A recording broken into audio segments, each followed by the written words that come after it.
Ah, video making, yes. Alright, kind of a response video, I think, to Fred. And maybe a sum up on some of this stuff. I don't know. Yeah, nothing much to sum up. We're going to have to keep talking about some of this crap forever, I guess.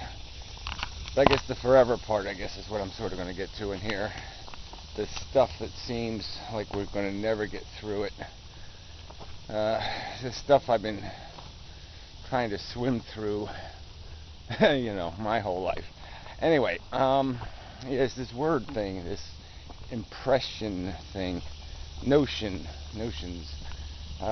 Really hard to undo what's in people's heads notion-wise, and what they've sort of made is a short list of you know, their favorites, so to speak. You know, if they see a certain name on the leaderboard, it bugs the shit out of them. And yeah, you know, it's like there's the good guys and the bad guys kind of a game. It's played with words and notions in people's heads.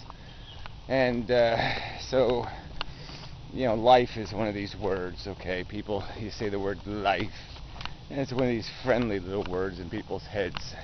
It's the good guy. It's the home team. It's the life team. And for me, for some time, you know, it's been a tricky word.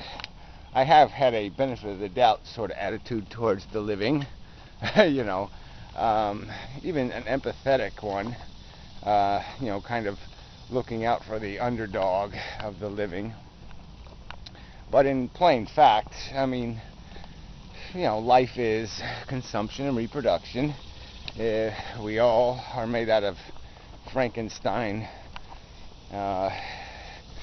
That's the diagram, if not the actual parts. It's cannibalism. It's not a good thing. It's a parasite. It's the bad guy. It's the Hannibal Lecter in the story. Even though, you know, like I said, I like Hannibal Lecter. So I mean, we can have a hero that's not a hero. We can have a we can root for. That's whatever the right word is. But I'm just saying that the argument is I'm fighting against something that's it's going to be hard to get people's definitions to change, their perception to change. It's going to be hard to convince them that life is a bad thing if they have a perception in their head that it's mother and it's the good guy, and we have to protect the living from being dead and such, because, well, that's just the way it works. And I guess I'm saying is that it's like this problem with Pyro. You know, he's having a philosophical conversation about the reality of determinism and our makeup and how we function, and he's cheating the argument by applying a bunch of what he wants the truth to be in there. I mean, what he needs it to be, and he's stated it quite clearly. This is really a need issue. You know, life somehow is diminished for him if he thinks he's trapped in some sort of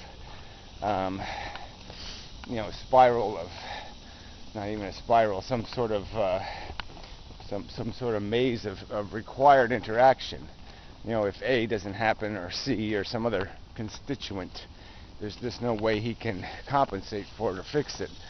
And the whole idea that he is a thing made by him, you know, not made by the world, not made by a filter, a filter that progressively acquires understanding and you know, notions of right and wrong and principles and ideals,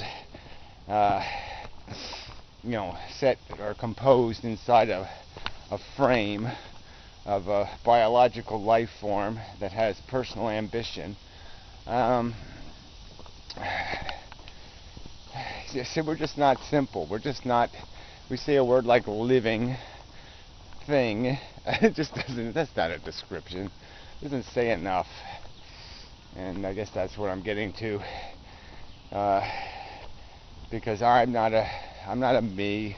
I'm a byproduct of a system of thousands of years of knowledge acquisition, millions of years of desire and booty acquisition. I'm a product of all kinds of crap, and some of it really is crap, I guess is what I'm getting to. But even because of our language, will it ever be called crap? Will we ever properly label anything on this planet? I guess that's what it comes down to, is our language really does suck, because all these words are loaded, and they're loaded from a past that believed in gods, a past that was profoundly ignorant, and they've spoiled the words. They've fucked them up. They've broken them.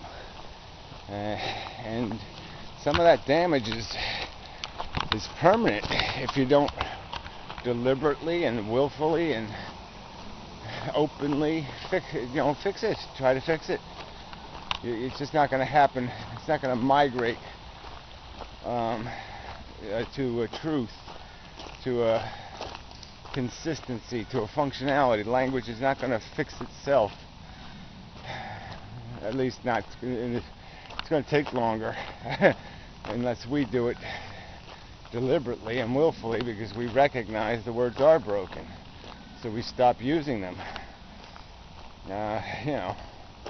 It's pretty much to that point. So maybe I'll try to do that. I don't know. It sounds like a lot of trouble, I guess, for one individual.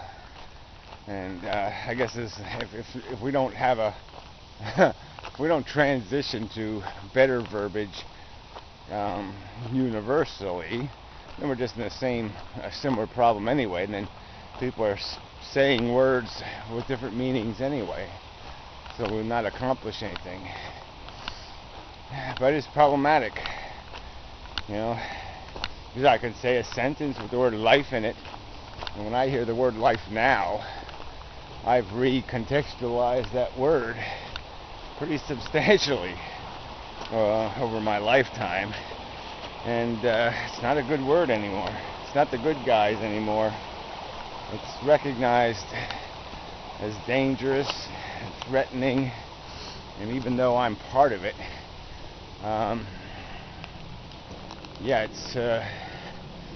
there's not good emotions tied to it. There's not good thought connections. I've managed to, in my brain, I've managed to get some blood and guts on that little green Gaia word. So it's no longer all hearts and flowers and rainbows and unicorns. I hear the word, I can see the scars and the wound. The word's kind of made out of a stitched up wound.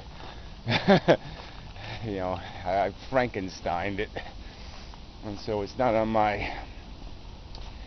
a good guy. So when I see it creeping up the leaderboard, I'm not pleased.